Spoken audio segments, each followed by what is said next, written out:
there's been less discussion about how my case and other cases like mine have been able to improve policies and make procedural changes in the police system. The case of Anastasia Boldireff, a Concordia University PhD student who says she was mistreated at this downtown Montreal police station when filing a criminal harassment complaint, is now headed to the Quebec Human Rights Tribunal.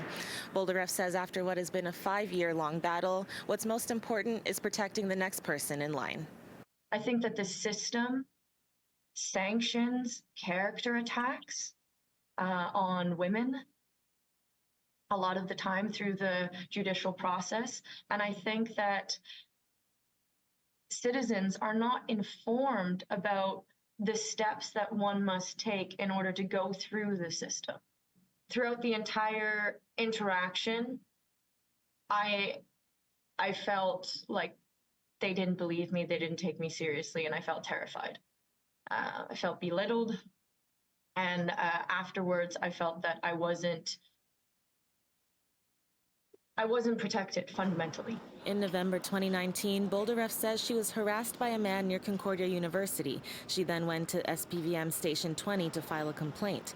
Once there, she says she received inappropriate verbal responses from 2 officers, including a comment about the need to be careful with the clothes she was wearing. I have been making these complaints because it's not just about me, it's about where I stand in a greater social system. And that if this system did not work for me, and it's taken me 5 years in order to have my case looked at by the Human Rights Commission, what's happening to the other women who are making complaints at Station 20? We contacted Montreal police, and they told City News that out of respect for the ongoing judicial process, they will not be making statements about the proceedings at this time.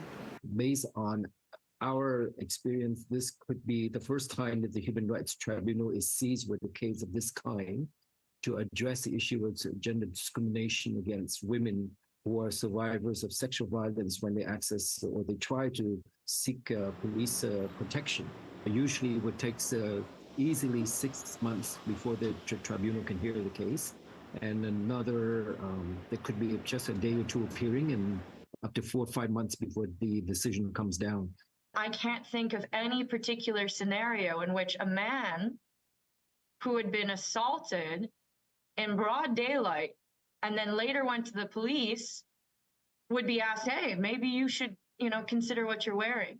For me, it's as much about civic duty as it is about seeing this through. In Montreal, Anastasia Dextrene, City News.